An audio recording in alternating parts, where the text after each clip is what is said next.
held Sonny's life in his hands. The trio stood at a crossroads where one of them must be sacrificed, and Fraser was all too happy to offer Sonny up as the option. If Gregor sides with the older slave, it would be 2-on-1. Unarmed and unskilled, Sonny didn't stand a chance. He felt his heart beating as he waited for Gregor to pull the trigger. He knew what was coming, and the suspense was only making it worse. Gregor stared down at the ground, avoiding Sonny's gaze. His hand was resting on the sword handle. As always, Sonny had no idea about what was going on behind the soldier's shimmering eyes. The uncertainty was making him nervous. His muscles were coiled, and he felt like a snake ready to spring when given the signal. Finally, after some time had passed, the soldier spoke. "I have only one question." Both Sonny and Gregor were quick to answer. Yes? Yes? Gregor's grip on the handle tightened. "You said that one of us must be sacrificed to save the other two. Why him? From what I see, you are far closer to the grave." Sonny thought, Great question. I was just about to ask myself. A wave of relief broke in Sonny's chest. He let out a breath he didn't know he was holding. He wasn't drawing dead. There was actually a chance the soldier may side with him. Sonny turned to the older slave, trying very hard to suppress a mocking grin. But to his dismay, Fraser had an answer ready. "Before the first attack, he was already bleeding because of your commanding officer's whip. During the attack, he was drenched in the blood of a fellow slave.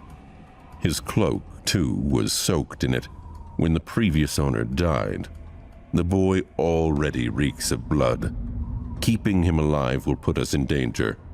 That's why he is the best choice." The grin died before reaching Sonny's face. This bastard had an answer for everything. Curse him and his big brain. Fraser's reasoning was appallingly solid. Gregor listened, his expression growing darker with each word. Finally, he looked at Sonny, a dangerous light shining in his eyes. "His logic is sound." Sonny felt the blood in his veins freeze. Cold sweat was running down his spine. He tensed, ready to act. But at that moment, Gregor smiled and shot a glance over at Fraser. Gregor unsheathed his sword. "However, you failed to account for one thing." Fraser raised an eyebrow, trying to hide his own nervousness. "What might that be?" The young soldier turned to face him, the smile disappearing from his face. Now he was radiating thick, practically palpable killing intent. "It's that I know who you are, Your Grace. I also know what you've done, and how you ended up a slave. Just one of the revolting crimes you've committed would be enough to make me want to kill you. So, if there is someone among us who deserves to be sacrificed, it's you." Uncharacteristically frazzled, fumbling and grasping at words in a desperate attempt to save his gambit. But the smell of blood."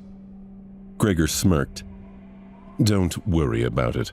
I'll make you bleed enough to overpower whatever residual scent the boy carries." It all happened so fast that Sonny barely had time to react. Gregor lunged forward with a speed that seemed almost inhuman. A moment later, Fraser was shrieking on the ground, his leg broken with one strike from the flat side of the young soldier's sword. Not giving him an opportunity to recover, Gregor stomped on his other leg, and a sickening sound of shattering bones could be clearly heard. The shriek turned into a sobbing howl.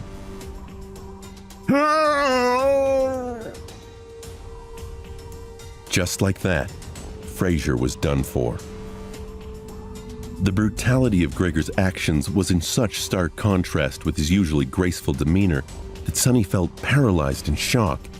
He was certainly grateful to see his life spared, but the whole ordeal scared him. He now knew that level of barbarism was lurking in the noble soldier. And even more shocking, it could be summoned up on a moment's notice. Gregor didn't seem enraged or alarmed. In fact, the soldier gave Sonny a calm look and kept his tone soft and placid. "Wait for me here." Then he grabbed the older slave and dragged him down the path. Fraser, mortally wounded but clinging to his last shreds of life, writhed in pain. He screamed and cried as Gregor pulled him away.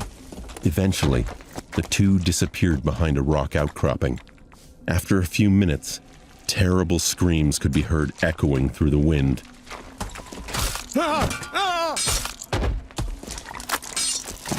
Sonny was left alone, trembling. Shit. This is too much. He still couldn't believe how suddenly Fraser's demise had come, and how ruthless it was. Sometime later, Gregor was back, acting as though nothing had happened. But it was exactly that normalcy that unnerved Sonny the most. After sorting through the contents of Scholar's rucksack and throwing most of the firewood out, the young soldier put it over his shoulder and nonchalantly turned to the young slave. "Let's go. We need to hurry." Not knowing what to say, Sonny gave him a nod and headed forward. Now there were only two of them left. It was sort of stupid, but Sonny suddenly felt lonesome. Walking on the stone path was much easier than scaling the mountain wall. He even had time for unnecessary thoughts. A strange feeling of melancholy descended on Sonny. Somehow, he began to feel that the end of this nightmare, whatever it might be, was not far off now. They walked in silence for some time before Gregor spoke. "Don't feel guilty about what happened. It's not your fault. The decision was mine and mine alone." The soldier was a few steps ahead, so Sonny couldn't see his face. Gregor didn't bother to turn back. "Besides, if you knew this man's sins... Actually, it's better that you don't. Just trust me when I say that killing him was an act of justice." Sonny bit his lip and thought, I wonder which one of us feels guilty. these people, always trying to rationalize their actions, always desperate to maintain an illusion of righteousness, even while doing the foulest things. Sonny hated the hypocrisy. Not getting any answer, Gregor chuckled. "You don't like to talk, do you? Well, fair enough. Silence is gold." They didn't speak again after that, each preoccupied with their own thoughts. The sun was setting, painting the world into a million shades of crimson. This high up, the air was clean and crisp, pierced by streams of scarlet light.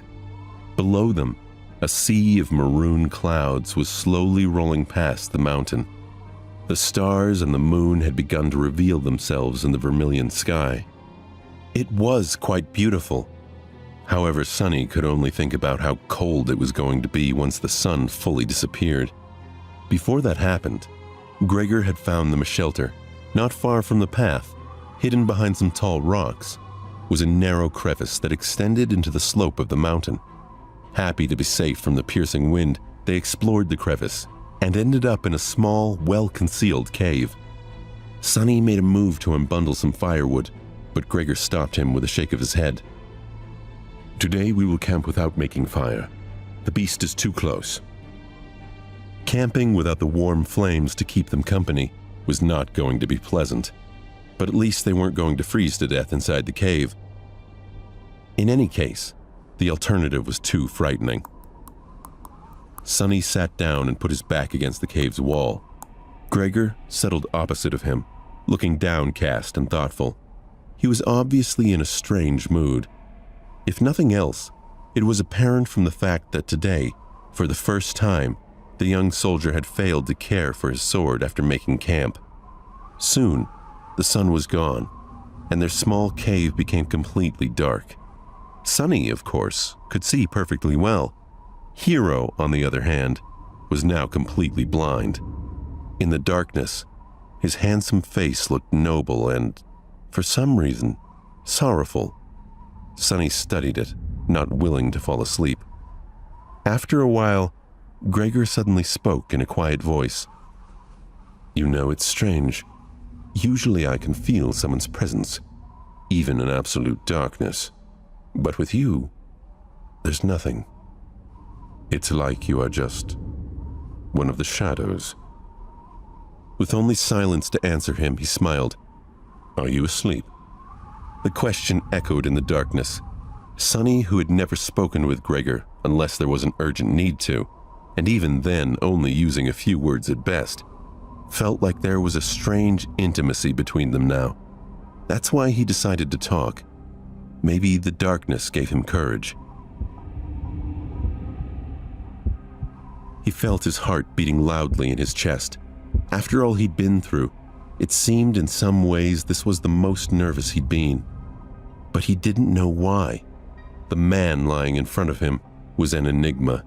He seemed like he could be sweet and gentle, and yet he was a slaver. He murdered Fraser in the blink of an eye. Now they were alone, and Sunny realized how few options he had. If he fell asleep, he'd be completely vulnerable, at Gregor's mercy. He had to know if he could trust him.